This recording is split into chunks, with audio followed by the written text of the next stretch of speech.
no nosso país, nós temos as nossas dificuldades rotineiras, não é? Temos aqui problemas políticos, econômicos, e nós resolvemos falar sobre um tema: quando a nação confia em Deus. E estamos há alguns dias falando sobre isso. Como é muita coisa, nós resolvemos partir isso em vários itens. E hoje nós vamos falar de um dos itens mais bonitos que a Bíblia nos mostra. Quando a nação confia em Deus, o que acontece? Vamos abrir nossa Bíblia no livro de Salmos, capítulo 144, e vamos ler um versículo. Vamos ler um versículo. Versículo 12. Salmos 144, versículo 12. Diz assim o texto: que nossos filhos sejam na sua mocidade como plantas viçosas, e nossas filhas como pedras angulares, lavradas como colunas de palácio. É uma bênção isso, não é? Parece que eles estão fazendo a descrição dos jovens da Igreja Batista de Capoava, né? Que coisa bonita.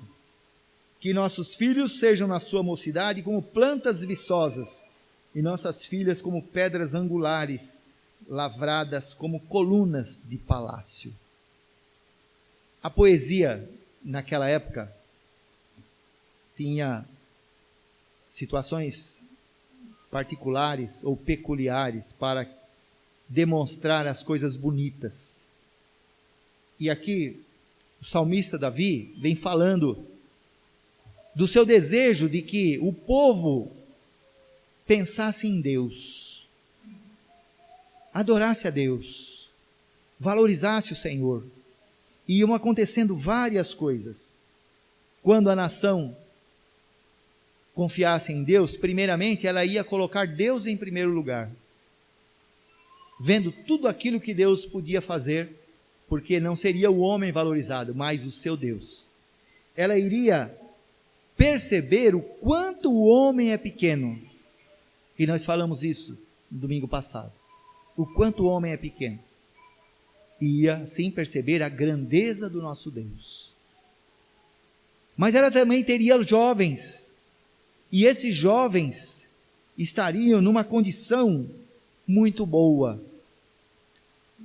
Como nós queremos que os nossos jovens sejam? Nós amamos os jovens. Aonde há muitos jovens, sempre há alegria, a disposição, a energia. É assim, nós vamos olhando para as pessoas conforme as nossas conveniências, não é? Eu não sei qual a sua idade, mas tenho certeza que o seu filho vai olhar para você e vai dizer: meu papai, minha mamãe já estão velhinhos ou envelhecendo.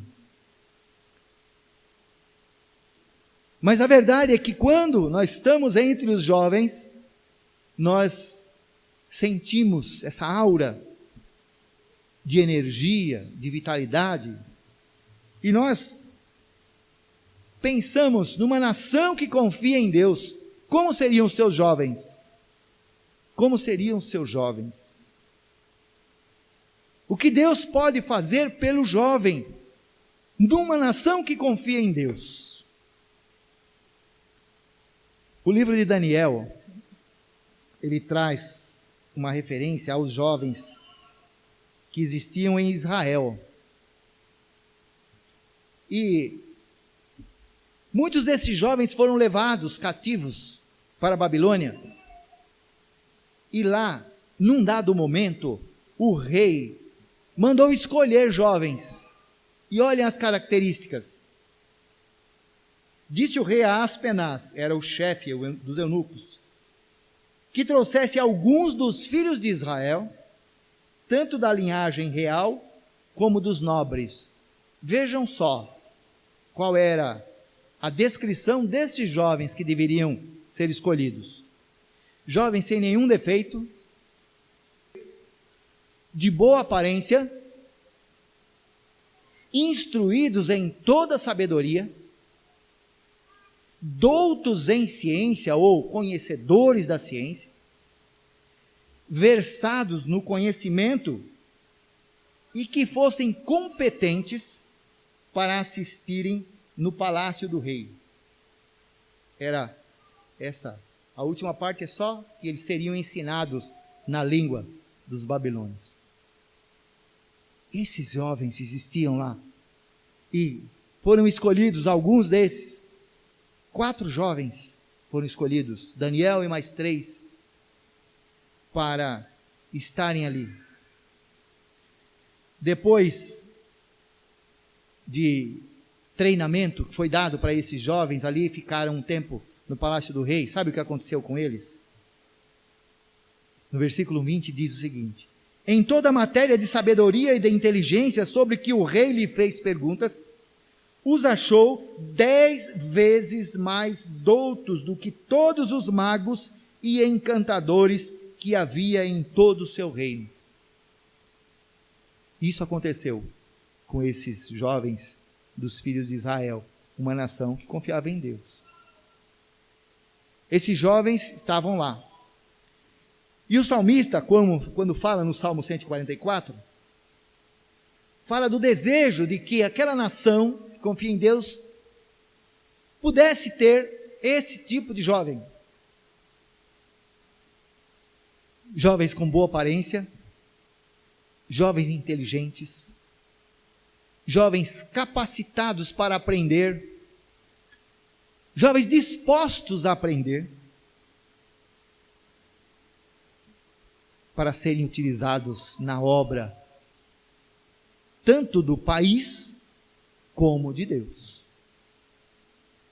O nosso desejo é esse. Uma nação que confia em Deus, ela cuida dos seus jovens. Ela cuida dos seus jovens. Se você olhar para o resultado da juventude hoje, nós vamos ver coisas terríveis.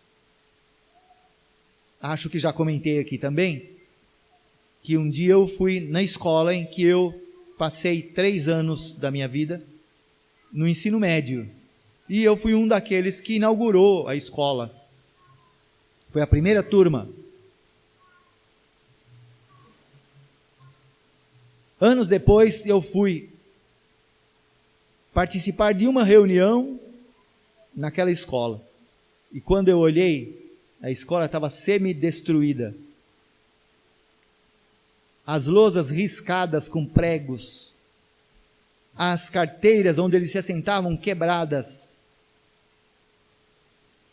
e eu comecei a olhar aquilo, me deu uma tristeza, porque eu participei daquela escola quando era tudo novo, e nós cuidávamos com o maior carinho.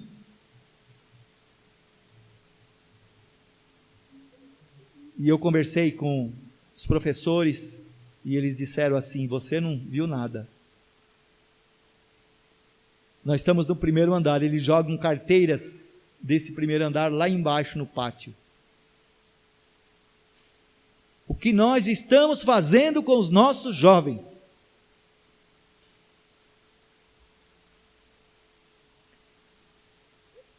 A juventude, ela é consequência da infância e da adolescência. Os irmãos podem ter certeza disso. Eu passo nas ruas e vejo as casas pichadas, em lugares que eu fico pensando, como esse indivíduo fez para subir lá? O trabalho que uma pessoa tem, às vezes arriscando a vida, ficar de pendurado na marquise de um prédio, só para ter o gosto de pichar. Imaginem isso. Estragar aquilo que fizeram com tanto carinho, com custo de dinheiro. Nós precisamos ter uma nação que cuide dos seus jovens. Precisamos. Precisamos olhar para os nossos jovens e amá-los e termos orgulho deles. Precisamos ter jovens criteriosos que busquem realmente crescer como pessoa, estudar, aprender a amar, aprender a se relacionar com os outros. Jovens assim, uma nação que confia em Deus vai ter. Nós temos de Deus a orientação para os pais, para cuidar dos seus meninos e meninas. Quando nós temos pais cuidadosos, certamente nós teremos jovens equilibrados e ajustados na sociedade. Filhos saudáveis não são aqueles que recebem tudo o que querem. Filhos saudáveis são aqueles que têm o que precisa, ou que precisam, com critérios, com cuidado. Nós gostaríamos de ter uma nação com o que é correto, que é íntegro, o que vem com base naquilo que o Criador nos dá. Nós gostaríamos muito disso. De olhar para os nossos jovens e vê-los galgando degraus e mais degraus para uma vida equilibrada, uma vida bem estruturada, uma vida saudável. Não é isso que nós vemos no Brasil. Mas nós precisamos, como pais cristãos, como homens e mulheres responsáveis, lutar por isso. As nossas igrejas precisam ter jovens assim, bem cuidados, jovens instruídos, jovens que, quando chegarem aí fora, sejam tidos como esses aqui, 10 vezes mais doutos, mais preparados, mais bem estruturados e ajustados à sociedade para viverem bem e para ser luz nas trevas, como Jesus nos orientou. Jovens bonitos e fortes como pedras lavradas, que reluzissem, que trouxessem beleza ao edifício, que em todos os lugares que estivessem ali apresentassem uma beleza singular de um jovem orientado por Deus, cultivado na orientação de Deus, que estivesse crescendo a cada dia no conhecimento de Deus. E em todos os lugares que ele estiver, logicamente será visto como uma pessoa diferente. Filhos sendo preparados para assumir a direção da nação. Jovens, vocês são responsáveis por aquilo que nós faremos amanhã. Há 30 anos atrás, eu estava aqui como um de vocês, jovens, ajudando na organização dessa igreja. Eu não imaginava que hoje eu estaria dirigindo essa igreja. E sempre se diz, olha, o jovem é o futuro. Não, o jovem é o presente. Porque ele está hoje se preparando para que amanhã ele tenha todas as condições de fazer o melhor. Você, jovem, pense nisso. Hoje você precisa olhar para a frente e dizer, quem eu serei amanhã? O que eu farei amanhã? Como eu estarei amanhã? Tudo tem o início. E nós somos, como pais, responsáveis por isso. Eu me lembro que eu tinha 14 anos, bonitinho, daquele jeito que vocês sabem. Joelhinho grosso, cabecinha grande, vim de Pernambuco, não é? E eu estava aqui magrinho, fui para o Senai, fazer o curso de torno mecânico. E eu passei num concurso que tinha na Pirelli. E quando eu cheguei, eu ganhei 140 cruzeiros. Entreguei o dinheiro para minha mãe, que era num envelope marrom. O irmão Sebastião está lembrando dessa época aí, não é? Isso. Entreguei o dinheiro para ela. E ela pegou 140 cruzeiros. E depois tirou daquele dinheiro 14, que era 10%. Disse: esse aqui é o seu dízimo. Você vai e entrega na igreja. Com 14 anos eu tinha. E fiz isso. E nunca mais parei. Porque eu entendi que era esse o processo. Deus me dava tudo e eu devolvia parte para Ele.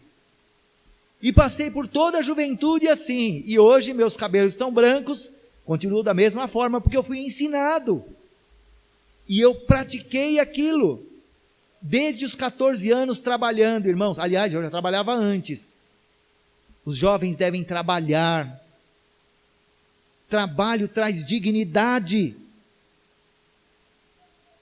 O jovem precisa trabalhar.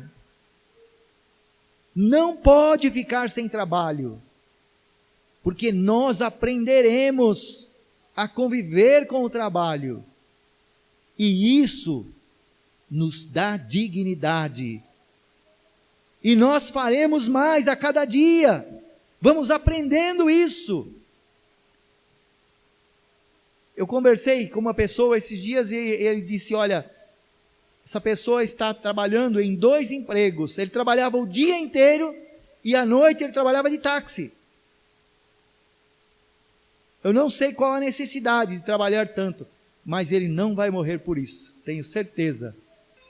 Os jovens olham os pais, e isso é bênção para nós, quando nós encaramos isso com realidade, sabendo as consequências disso.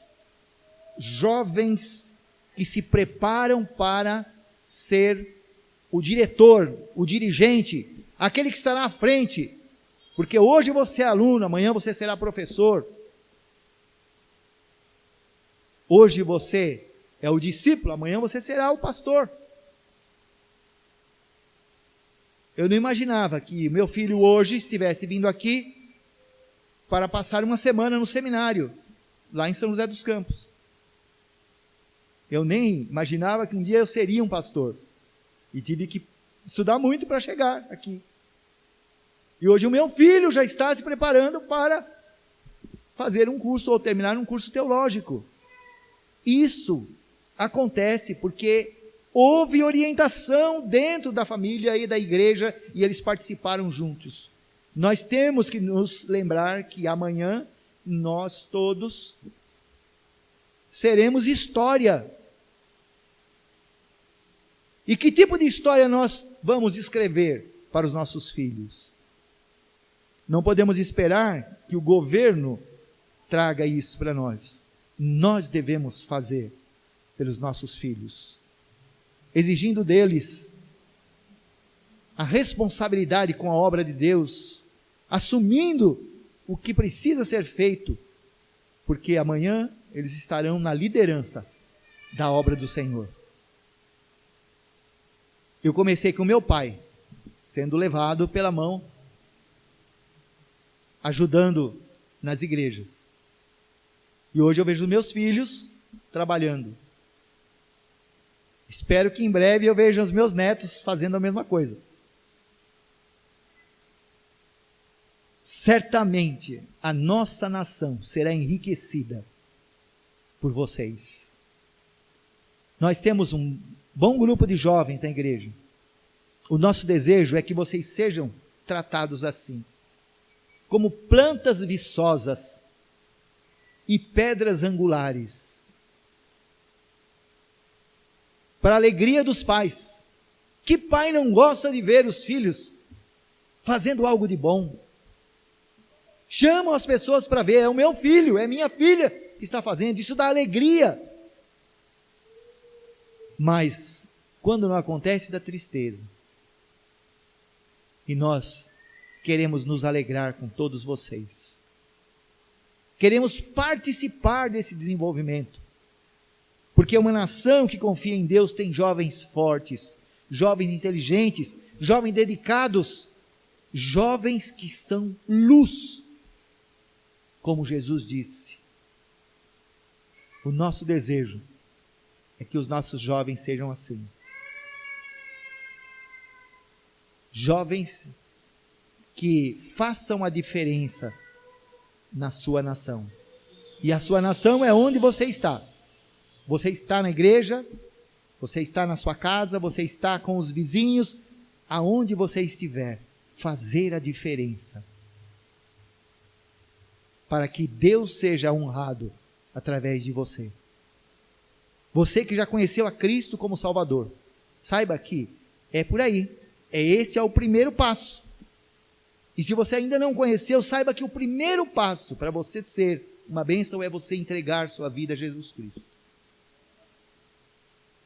O país conta com você, mas Deus conta, porque você é criado por Ele, e Ele quer que você esteja com Ele, Ele quer que você se aproxime dEle, Ele quer tê-lo ao lado, Ele quer aproveitar tudo que Ele deu de bom para você ser bênção aonde você estiver, e tudo começa entregando sua vida a Jesus Cristo. Nós comemoramos a semana passada a ressurreição de Cristo. E Ele só ressuscitou porque morreu. E sabe por que Ele morreu? Porque nós todos éramos pecadores, perdidos, e precisávamos de alguém que viesse morrer por nós, para que nós pudéssemos voltar ao convívio com o nosso Deus.